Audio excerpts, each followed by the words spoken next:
guest is Mr. Steve Grumbine, a proponent of modern monetary theory. He's a snappy dresser and a snazzy dancer. Steve, welcome for being. Thank you so much for being on Left of the Valley.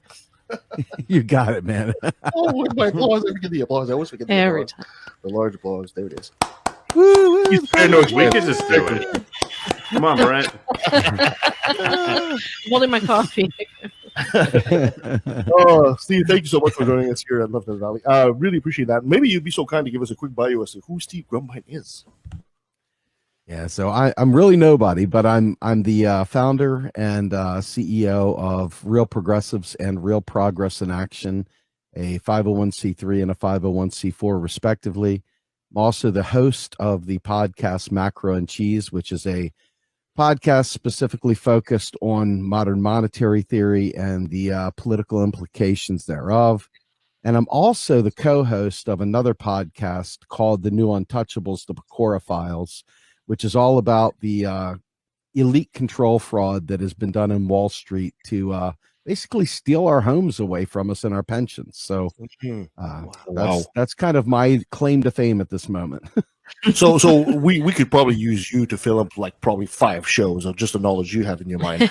But today we will with modern monetary theory. You know, flattery will get you everywhere, dear. Absolutely.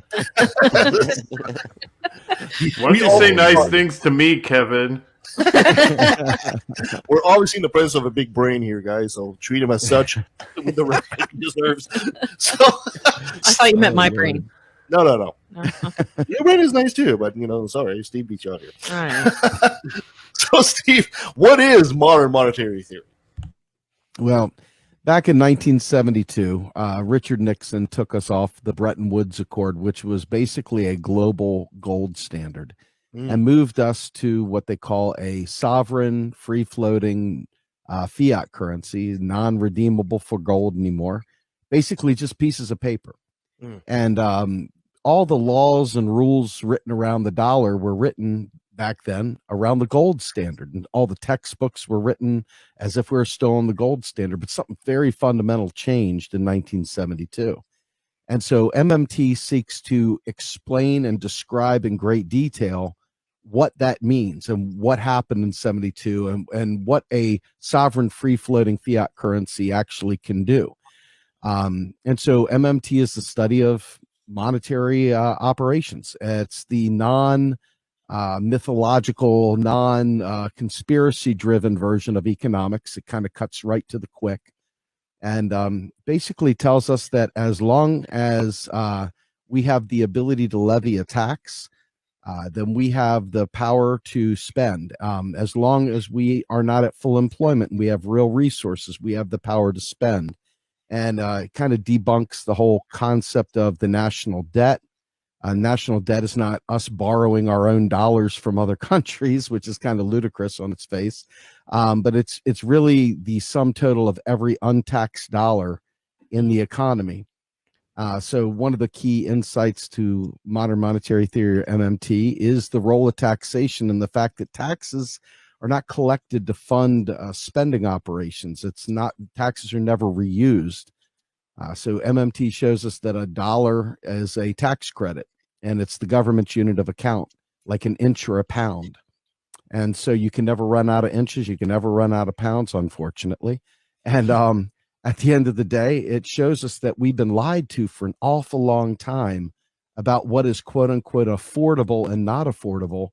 And you look around and you start realizing all the things that we've been talking about as leftists, all the things that we want as progressives, have been available to us all along. We've just been literally lied to and convinced that it's our hard-earned tax dollars going to pay for somebody else's bad decisions. And so MMT disabuses us of all that nonsense and gets us to the point where we can see the economy for what it is. And that is ultimately real resources are what is scarce, not pieces of paper. So there's a lot more to it than that. But in a nutshell, MMT describes currency as it is today. Okay, there's a lot to dig in there. Really a lot. Just like 5 sentences, and like my brain just like tilt. No, Okay. That's the way it is for all of us, brother. All right. So let's go back to the beginning. You were saying so Nixon took you guys off The dollar gold being back standard. against Woods the Accord. gold standard. Yep. Right. But it seems that economists today are still being taught that the old rules that they had when the dollar was backed against the gold still applies. That's Right? correct. Okay. That's So correct. so maybe this is a layman question, because I've always asked that of economists and they've never had a good answer. And we were talking about this during the break, Benjamin and I. I've always, from an idiot's perspective, they've always told me that the economy is there to grow. We need to grow stuff, grow. But it seems to me that we live in a world with finite resources. So there's something that doesn't work there, right? You can't grow perpetually forever. There has to be some kind of breaking point, because we were talking. You need to improve on wages, but eventually you run out of raw materials, right? Mhm. Because we don't live in if we had like finite wood, that'd be great, or finite electricity, that'd be great, but that's not the case. So how do we get over that at some point? Because we know right now, as a population on the planet, we are running towards that wall where eventually we're going to run out of stuff. So is there any explanation from the MMT point of view as to that? Well, MMT is pretty just plumbing, man. It's just straight plumbing. It just tells you how the dollars are created, tells you what you spend them, where you spend them, what it will do, how it will impact the economy. It doesn't really have a moral compass, although there is a lot of philosophical work being done currently to try and develop a theory of a political theory surrounding the economy, the political economy of MMT. But ultimately, you see this happening with Republicans and other right-wing, political parties around the world, where they can spend to infinity on the military and so forth. Yes. But reality is that the real resources, the productive capacity available to us, is really the kind of like that wall, right? That's when things start getting dicey. You oftentimes hear people talk about, we're going to print money, we're going to cause inflation and stuff like that.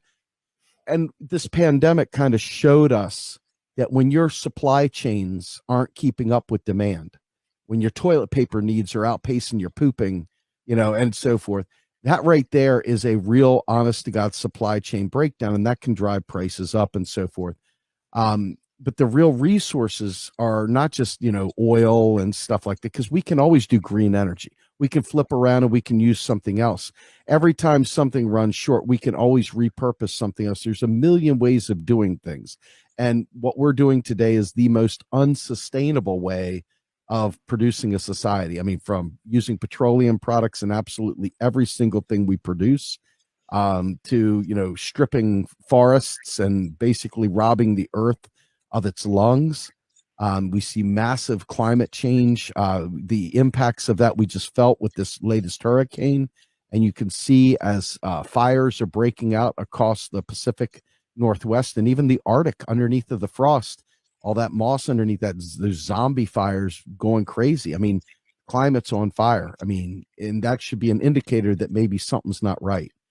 So when you talk about, hey, everything's finite, yes, it is. And it's very important to be, to conserve the real resources. However, the pieces of paper, they're absolutely infinite. You can never run out of inches. You can never run out of pounds. You can never run out of Canadian dollars or US dollars unless you politically choose to do so. So if you think about this for a minute, healthcare, right? Let's look at something very important to most of us, healthcare, especially in the middle of a pandemic. And if you don't have enough doctors, you don't have enough nurses, you don't have enough orderlies or gurneys or hospital beds or whatever, you're going to have some problems, right? Because now the real resources haven't kept up with the real demand.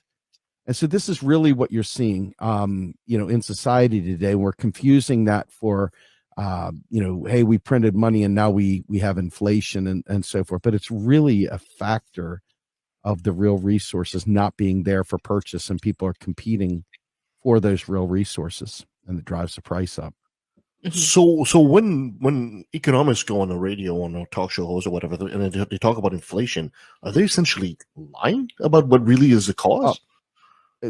Two things. Number one, they're either lying, which is my guess, or number two, they're just they've been taught out of Greg Mankiw's textbook, which is the standard econ textbook in all the colleges, and it's just full of shit. It's just full of shit. So they've been either completely led down the neoclassical path, or B, they're literally lying. And there's quite a few out there that know the truth that are lying. But to quantify which way that goes, I couldn't answer that. But I'm seeing some progress. I am seeing some people breaking out and starting to realize, oh, wait a minute, hold on. This great book by Stephanie Kelton, The Deficit Myth, kind of explains all this stuff so easy that a child could understand it. It's short enough read. You could read it in the airport and in the bathroom. So there's real good information out there. And I think that it's a bottom-up approach, because when you look at the way economics works, you have an orthodoxy, if you will. And that orthodoxy got there, took over the colleges and universities over the years. And it wasn't some, nice handshake agreement where they took over. There's a lot of violence involved in bad economics. A lot of people die when you get economics wrong. A lot of people starve to death. There's a lot of really, really negative consequences from that. So you would like to believe that these economists and politicians and so forth take the time to realize that by saying really stupid things, they get really stupid prizes like dead people. So it's hard to give them a pass, but I believe that a lot of them genuinely just learned from the bad textbooks and never unlearned it. And now their pride won't allow them to learn the way it really works. And I think that's kind of what we're facing right now. So inflation's like one of those big scary buzzwords that people like to throw around. They don't necessarily even really know what it means or believe it, but they're like, inflation bad. And everyone's like, you're right. So bad and scary. From the layperson's point of view, Benjamin, you're absolutely right. I mean, I can't really describe inflation. I could not. Somebody tells me describe inflation, I'm not sure what I would say, but I'm supposed to know it's bad. So I think you absolutely have a point there. But is inflation bad, or is it just excessive inflation that's bad? So good question there. So most of what we call inflation is usually what we call a relative value story, where some price has gone up, milk has gone up, bread has gone up, toilet paper has gone up. That's not inflation. That's a relative value story, and it's usually something to do with supply and demand, usually a supply chain deal. However, real inflation is steady growing inflation. It's consistently growing up, right, across all prices. The entire price level goes up. That is inflation, okay? However, what you oftentimes see, and this is kind of funny, is they jump the shark and they go from, hey, why are prices going up on my milk, to, oh my God, it's hyperinflation, we're all going to die. And hyperinflation is basically currency rejection, okay? So think about the three big ones that always jump out. Weimar Republic, oh my God, they're gonna print money and we're all gonna die. They came in with barrels of money and blah blah blah. And really, what happened? Let's be fair. If anybody even did the slightest bit of historical reading, they understand that Germany was slaughtered by the Weimar, by the Treaty of Versailles. The French particularly loved soaking them with debt in foreign denominated French francs. Yes. And, obviously Germany produced, Reichsmarks. So you had foreign debt, number one. Number two, the industrial sector went on strike as a means of protesting against the Treaty of Versailles. And so the productive capacity, there we go again with that whole supply chain thing, right? The productive capacity plummeted. They were decimated by a war. And so voila, you've got a massive amount of underproduction. I mean, you could have had $1 trillion, but if you only have one loaf of bread, it doesn't matter what. So now you've got the people with $1 trillion fighting back and forth for that loaf of bread. And so that's Germany, Weimar Republic in a nutshell. Then you travel down south to Africa, to Zimbabwe. And you always hear this one. Go ahead. No. We're agreeing with you. Okay. So you hear, sorry about that. I was just giving you some room there. So you hear Zimbabwe, right? Well, what happened here? Let's talk about that. So once again, Mugabe gives the farmland to the warriors, the people that were his tribesmen, the countrymen, took it away from the colonizers. Sounds great in paper, right? Well, as the colonizers walked away from their farms, they set a lot of the crops on fire. Zimbabwe had food sovereignty, but after that, they didn't have food sovereignty anymore. And so 60% of the productive capacity for farms was decimated by both inability to know how to farm, because these guys were good warriors and they're good countrymen, but they were terrible farmers. And the other thing was that the colonizers said, screw you, I'm going to burn your crops down. So Zimbabwe had a major problem with food and a lack of food, a lack of ability to replicate that food. And so they were forced to go outside the country to bring food in. And once you lose food sovereignty, once you lose energy sovereignty, it's all downhill after that. And so Zimbabwe was a case, once again, where supply didn't keep up with demand, and they started taking on foreign debt.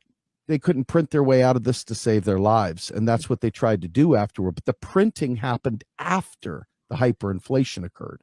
It didn't create the hyperinflation. So there's the next one.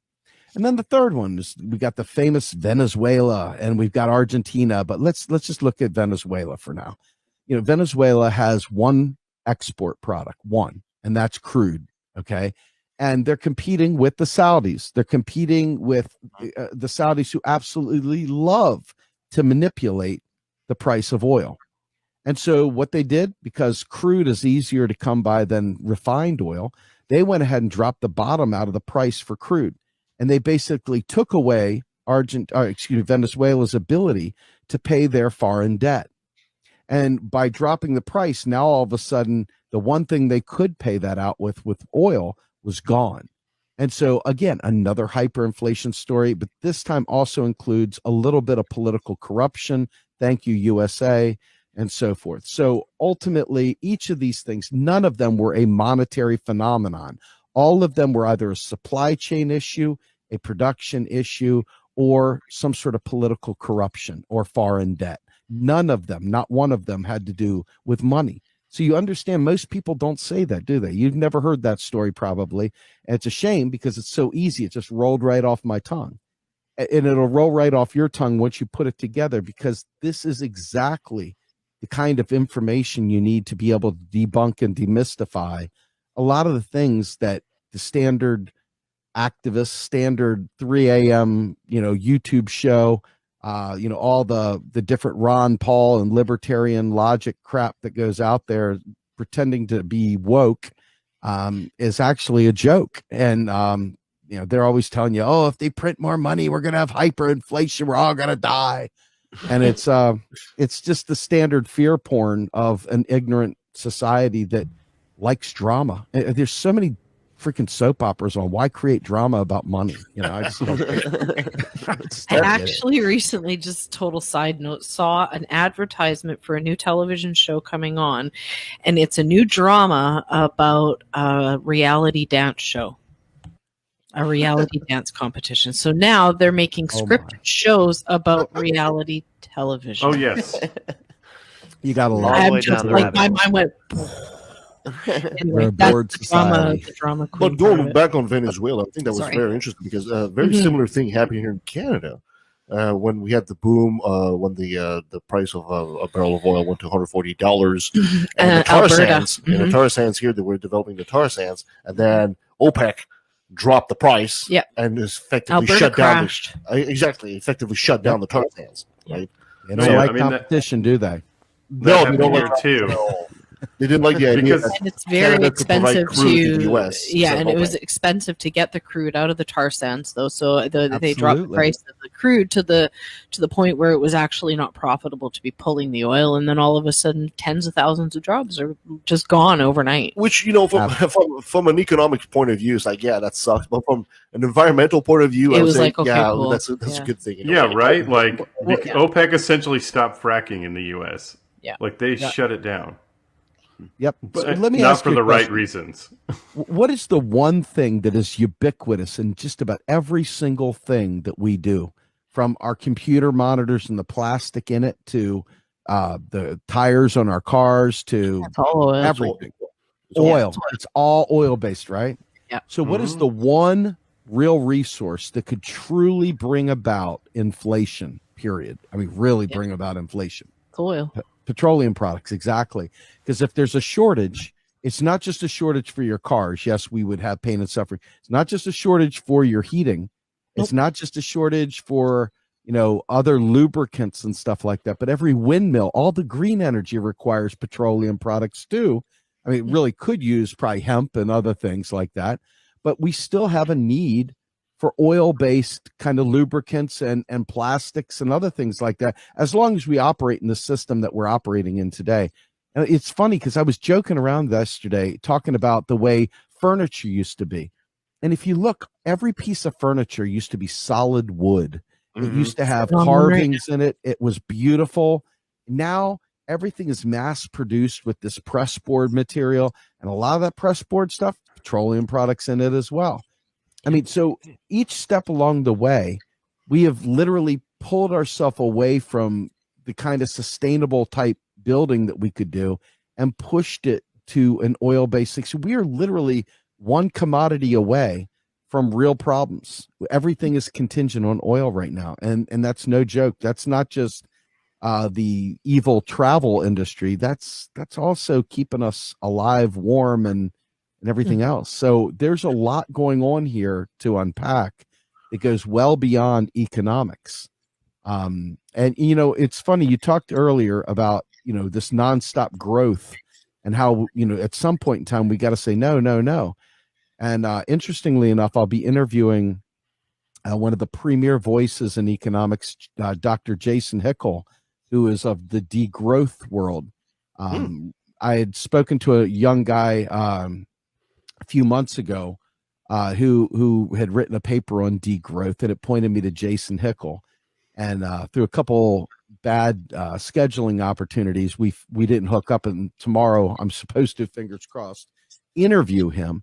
But the entire idea behind degrowth is that there are ways of living, there are ways of creating sustainable practices, and it's really about reshaping how we look at what constitutes good and bad. Currently, most countries are operating on what they call GDP, or gross domestic product. Yes. And all GDP is a very, very indiscriminate gauge of all economic activity. What if we had a genuine progress indicator, which my good friend Phil Lawn down in Australia champions? It talks about basically the health and prosperity of the nation, talks about looks at everything, right? You got guys like Steve Keen who talk very heavily about incorporating energy into your economic diagrams and economic modeling instead of just GDP. These things are very, very critical in getting to that kind of a degrowth angle, because if you're measuring growth differently instead of just the sum total of every transaction, you might have a more meaningful gauge to assess where you really are in society. And I think especially given, this most recent hurricane was devastating down in Louisiana, but it was devastating all the way up through Pennsylvania, New York, and New Jersey too. We have been experiencing very, very deleterious effects of climate change, and it's largely, I think it's indisputable that mankind has hastened up a normal transition that the world has probably gone through a million times, but we have literally put that thing on steroids, and we have no mitigation plan. We have no mitigation plan whatsoever. So I think your point about degrowth and understanding that, at some point we're going to hit the wall, it's going to require some different ways of thinking, different ways of measuring what constitutes good growth. Every time a hurricane comes through and wipes out some part of Texas, every single time we rebuild that's part of GDP. That's no joke. Every time a ship blows up in the ocean and an oil spill goes out there, every time we spend money on cleaning up that oil spill, that goes to GDP. You see what a funky number that is? That number doesn't really say a whole lot, does it? Every time some guy gets a job to deny you a health request, okay, that's GDP. There's still money being transacted there. Indiscriminate, crazy. It's an absolutely useless measure. So I think that, that is a starting point to bring in some sanity to how we go forward in a sustainable fashion. It's going to be interesting to see, because from a political angle here, the word degrowth, I think, is going to be problematic, because people are going to see it as taking a step backwards. Yeah. So I agree. It's like I talked to him. I was like, "You realize this is like the worst marketing ever?" yes, and they said, "Well, it's only secondary to calling it MMT, modern monetary theory, right? Because now everybody goes, it's just a theory." People don't understand that either. But degrowth was intended to be a shocker kind of thing. Yeah. It's intended to jolt you into a conversation. I didn't like it at first.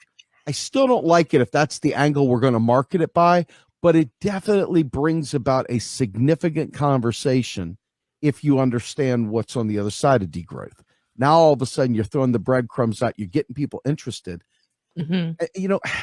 Let me ask you, have you all ever found yourself really, truly interested in economics? It's one thing to be interested in making money, but it's another thing to be really, really interested in digging into economics. If you have, that's great. But most people won't say that. Most people go, honestly, I'm a numbers person. I'm an accountant. So so you're the rare bird. Yeah. So it was part of college. And when I took, they start with macroeconomics and then they take you into microeconomics. It's all part of your first year classes. And I was fascinated. I was like, wait, maybe I should have been an economist instead of an accountant. Yeah, I'm already falling asleep. So I was fascinated by it. I still am. I think that there's ways to manipulate the numbers just to make yourself look good. So absolutely. I got to tell you, one of the things that's very important about MMT is the very job that you do as an accountant.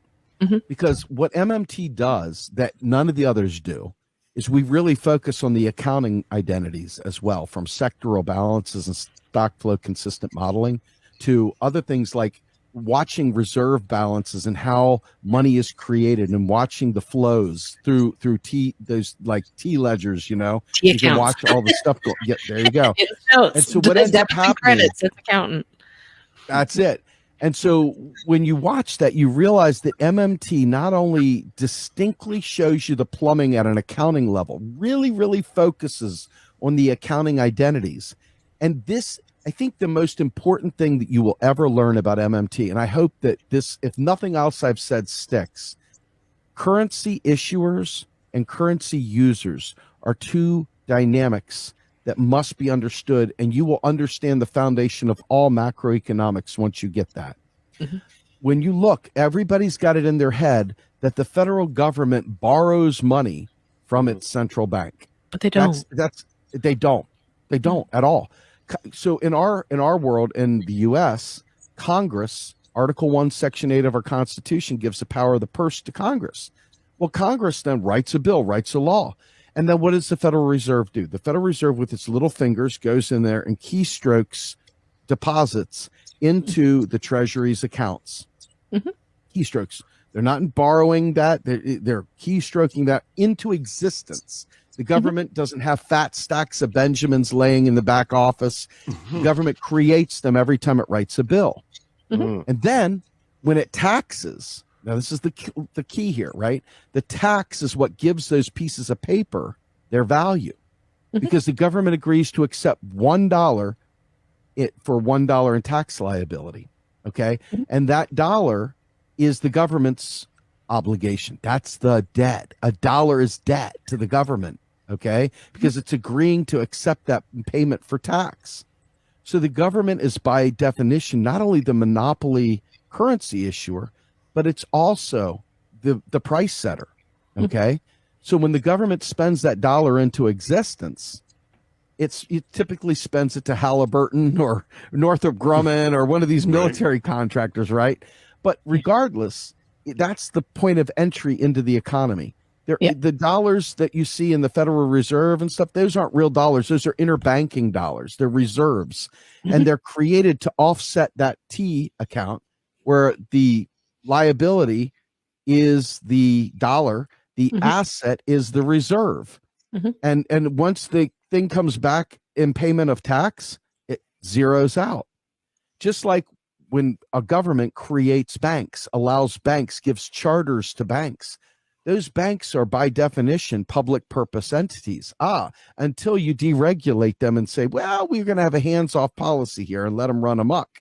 So now banks who have a government charter to operate, to give loans payable in the government's unit of account. They don't get to create money in terms of like net financial assets. And this is for the accountant over there. The net financial assets are only produced by the federal government. The banks, they only can create loans, and loans create deposits. But when those loans are paid back, it zeroes out. It doesn't create a permanent entity in the economy. It's a temporary loan that zeroes out, and the only thing that the bank keeps is the interest that they've charged on that money. The bank just borrows it from the government and then gives it. They don't even borrow it. They don't even borrow. That's the thing. They literally, they're given the opportunity to create loans in the government's unit of account. That's it. Yeah.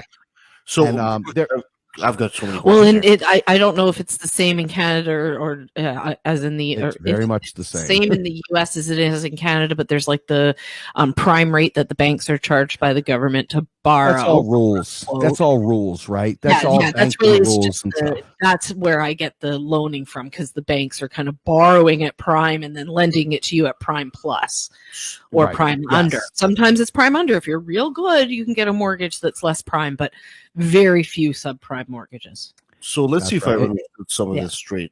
So when a bank creates a loan that's based on the government's currency, does it create a loan with the same essential value? If the government says basically we've created so much money, you can only loan out so much? No, the banks are not constrained by the amount that they're able to lend. There is some stuff. There are some rules, and I'm not going to get into this because this exceeds my ability to really get into the weeds the way you'd like to have me get into the weeds. But basically, they have very, very little that prevents them from being able to make whatever loans they want to make. They do have some rules about assets, and they do have some rules about the amount of assets they have on their books to back these things, but they are not reserve constrained. They can lend the money first and then go out on the open market and get the reserves to fill their account after the fact. There's no, these things are coming out of thin air. And there's no. That's how money gets created. I was always told that, for example, like if you wanted to start a bank, you needed like at least like a certain amount in liquidity, and then you can loan out as a percentage of that. But you can loan out more than you actually own. Yes, they were saying that, but you needed still that liquidity to begin with, right? You need a certain base of money. Just remember that banks don't lend deposits. No. Okay, the money that you save at that bank, it doesn't get lent out. Banks don't lend reserves either. Banks create deposits. Loans create deposits. Their finger created dollars for you to borrow. The monies and the liquidity and all the other things they have on the back end, that's something totally different, right? You have FDIC in the U.S. I don't know what you have in Canada that backs up your deposits. Same thing, CDIC. Okay. So, we have the government has a goal. I mean, the whole banking system's primary purpose is to, especially central banks, is to clear payments, is to facilitate transactions. And if you go back in the United States in particular, back to 1913 when they created the Federal Reserve, every bank had its own, some people putting their thumb on the scale. They had Billy Bucks, Joey Bucks, Quadruple Bucks, Josie Bucks, whatever. And they didn't match up, right? So it was almost like foreign exchange in your own country. And so the idea of standardizing that with Federal Reserve notes was a hard fought, battle between not only the government, but also the banksters, and finding a way to blend all these things together to bring some sanity to the mixture. And they did not understand all that they had just created back then. And you saw the collapse, the big stock market crash, and all the other stuff that came about as a result of fraud and a whole host of other things. I mean, we had banks with, when you go to the vault and you had stacks of money and coins and stuff like that. It isn't like that. I mean, I would say probably somewhere in the neighborhood of 97%, not the bank money, but 97% of all money in the economy is digital. So they only print enough money to cover ATM and teller withdrawals. They don't really print money for general use. And so we're in a real different time now. There's a bit of a war on cash going on. But ultimately, banks are intermediaries for the nation state, for the government. And I say nation state because it could be any one, like Canada. It could be, it's different though in Europe. Europe, I don't know if you all want to take a trip over to Europe with me real quickly. Sure. But in Europe, it's very different because Europe is very much like the United States in terms of, like, France is now like Texas, or Greece is like Alabama.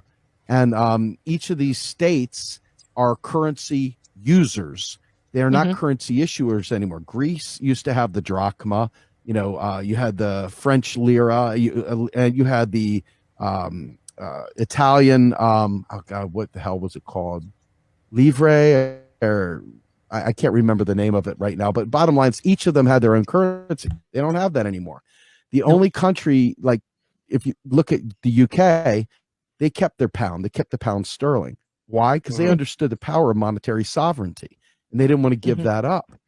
And so, but these countries, if you look, you'll notice that the Southern European states are all hurting, every one of them. And the Northern ones, like Germany and so forth, those folks are net exporters, and they are raking it in big time.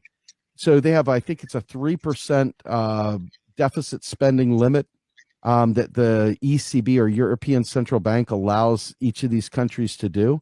And so this is why countries like Greece are basically debtor nations, because they are truly a net importer, and they have no means of creating currency to offset that, unlike Canada and the US. And so it's very important, once again, to get back to that currency issuer, currency user dynamic. Yeah. And it will pretty much explain the entire world economy once you get that. Yeah, although I'm pretty sure I'll get some emails from my listeners in France saying, "You just compared us to Texas? I can't believe you just did that." I know, right? Yeah, I think France might be a little bit more left-leaning. We could have called them Seattle or Washington. Yeah, right? let's do France, that. Washington. So I'm going to have to re-listen to this interview several times to really grab everything you're telling me, my friend. I totally appreciate that. But so if the government's essentially creating the money, what creates the value of a thing then? What makes it worth? The tax. The tax does. Remember, they're saying you can only pay your taxes. Sorry, Bitcoiners. You can only pay your taxes in the state's account. So, how many Bitcoin do I have? I have $500 worth of Bitcoin, right? There's a reason for that. Bitcoin is just an envelope. When you're a currency issuer, the only way you maintain that, unlike the Confederacy in the United States, which couldn't levy a tax and keep it going, right? The United States' ability to tax in its unit of account keeps that value alive and well. And the government can move and set whether they want a hard currency or a weak currency.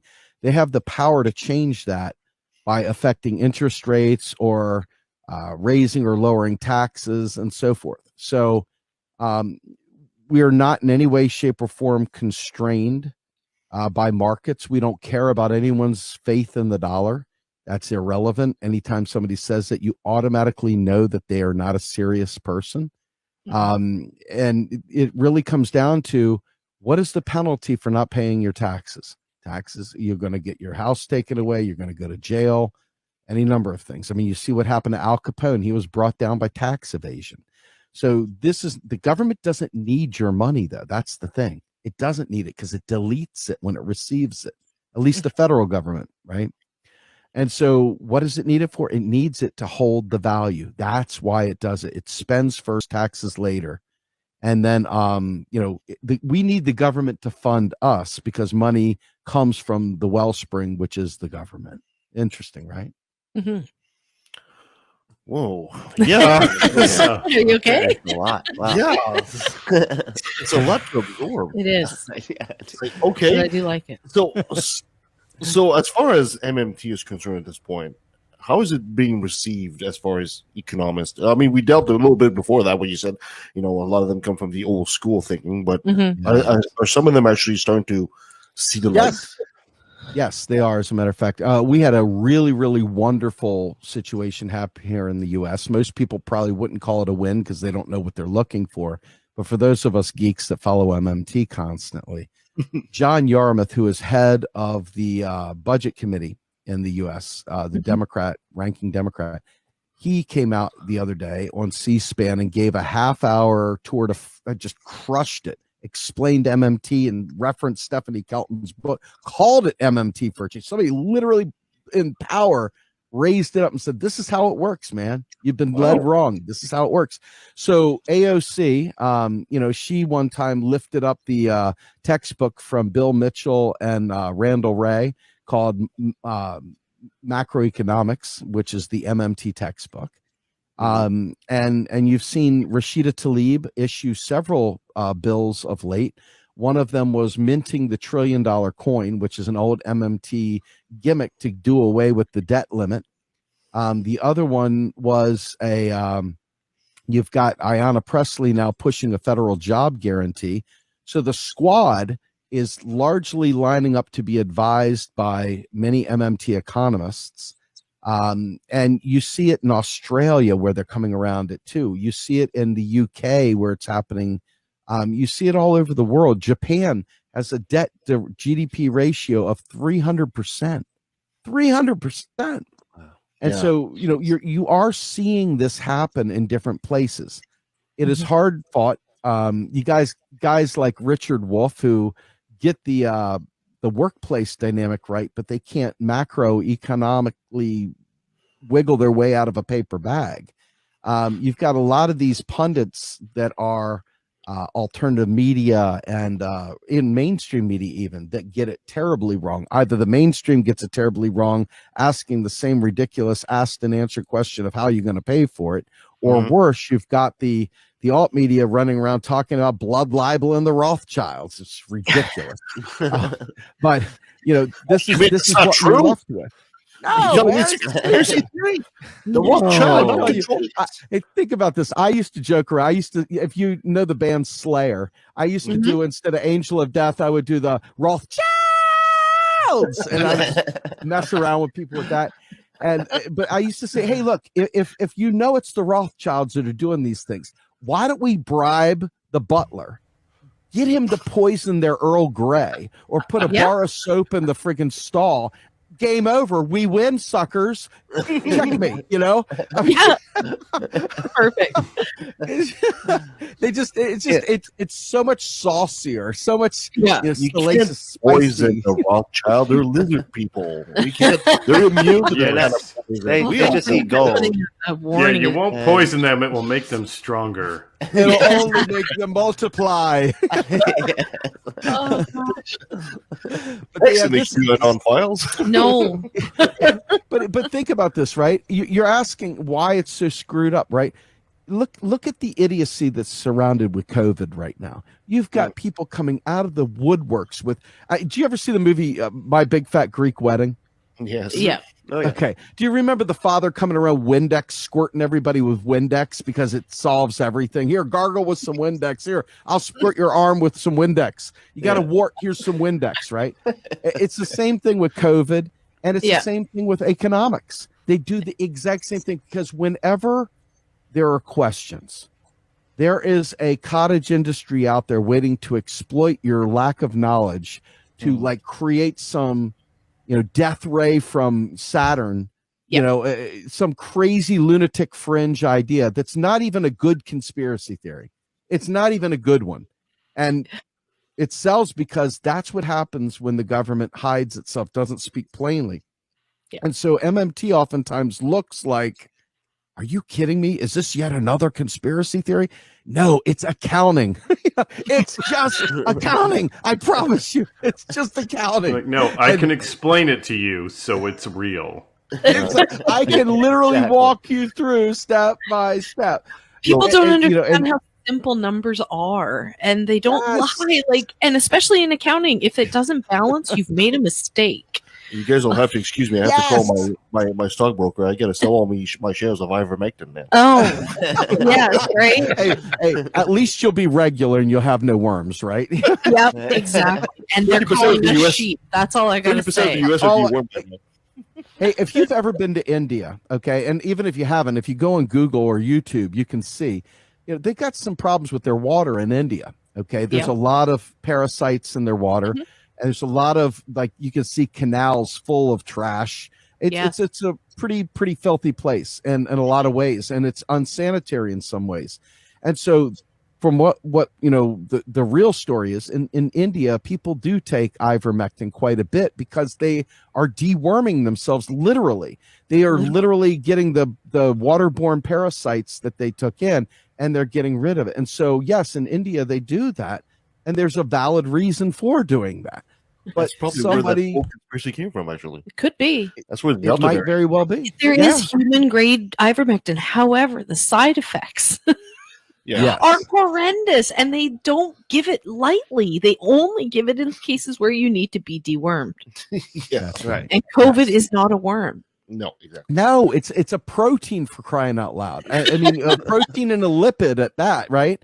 I mean, it really kind of is. It in and of itself is like just a real nice little box of truth, if you will. It shows you how MMT gets screwed up. It shows you how our medical system gets screwed up. All it takes is just a drop of truth in a story. One little drop of truth, like a drop of ink in a thing of water, and you don't have clear water anymore. That's it. You just destroyed any sense of clarity. And there's a meme. It's a great meme. It's got the squiggle line all over the place, and then it's got this one straight line in the other picture. And it's like, here's how we pay for everything with MMT. Here's how everyone else does it, right? And it's true. This is the point. And like I said, I'm so happy to have an accountant on here because you get the jokes. You understand. You literally understand how ridiculous it is.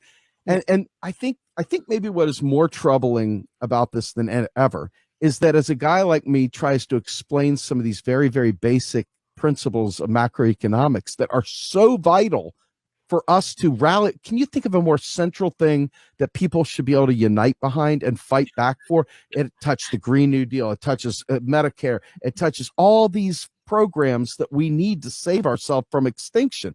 I mean, from $2 trillion in student debt in the United States, you name it, all these massive things. You can't tax your way to that. If you wanted to give reparations, and let's take Sandy Darity from Duke University's book From Here to Equality, where he puts out basically $15 trillion for the African descendants of slaves, American descendants of slaves, excuse me. And these folks are literally going, how are we going to pay for it? Well, we'll tax this person. You can't come up with 15 trillion. No taxing plus all the other programs. It's preposterous. Just think about it on its face. That's stupid, right? And so I think that if you can get down to brass tacks and say, what is it that you want? What is it you want? If we can think it, if we can dream it, if we can resource it, we can afford it. That's the deal. That's it. If you've got the votes for it, we can afford it. So what do? They purposely play on your ignorance to prevent you from uniting and rallying around the thing that would help you afford it. Literally, this is literally the game. The more control they have of us by keeping us at shitty wages, the more control they have by putting our health care in the employer's hands so that we're stuck and trapped, right? The more control, the more discipline they can put on labor. And this is a standard Marxist thing. You realize that capital is going to grind labor to a nub. It's going to extract as much value out of labor as it can and pocket it. And so MMT, for those Marxists out there who think that we're going to live in a post-money society, good luck with that. This is one of those very, very critical things to understand, that without understanding this, you're never going to get that surplus value back. You're never going to make it so that labor wins. And I think this is a really vital thing, and it's all obscured by that one drop of ink in the water. Yeah. So let's do a magic wand moment for a second there. Something happens, and all of a sudden, MMT is the way to go. How would the world change, in your opinion? How would tomorrow be different? Well, so let me give you the real mind bender. MMT doesn't require us to believe in it. It's here. It is what it is. Right? It is. This is it. Right. It's not something we implement. It is it. What you're saying is, what if everybody suddenly woke up tomorrow and realized that was that? right? Yeah, if they stop doing the squiggle So, and you just go with the straight line. Yeah. With that in mind, let me tell you what would happen.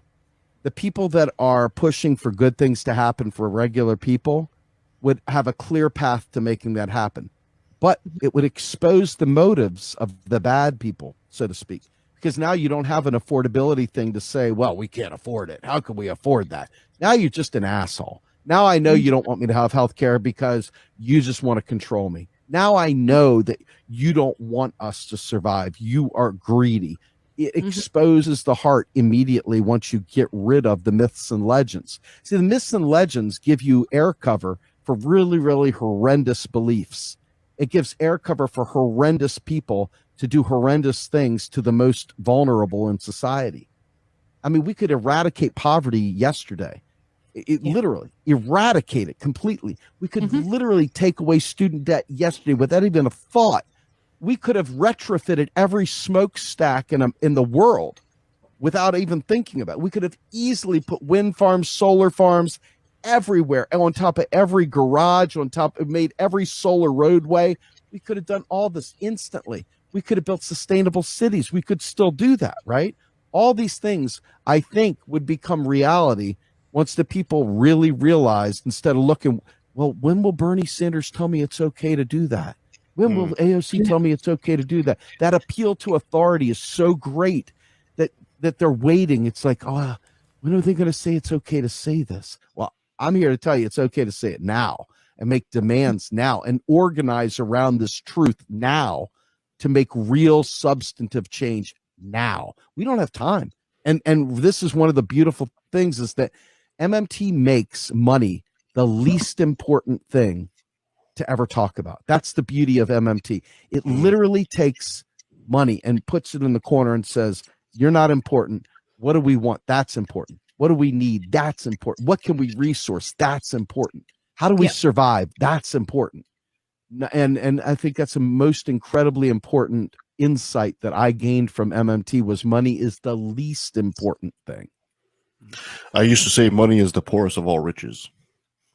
Well, that's probably some truth to that. You know, think about it. I used to get annoyed with libertarians when they would say stuff like, well, cash isn't real wealth. No, it's not real wealth, but it sure can pay for an awful lot of health care, right? Yep. And so there's this flip side, right? It's like the UBI community, for example, pushing this, and they don't realize that cash is not the important thing here. Poor people want to eat. Poor people want a roof over their head. Poor people want clothing. Poor people want safety and security. Okay.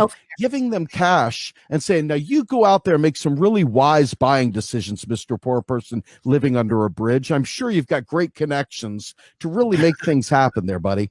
You know, no, you want to provide him with dental care, period. I don't care what the price of that dental care is. The government could absorb that. That guy cannot absorb it. He's a currency user. The currency issuer can. The currency user cannot.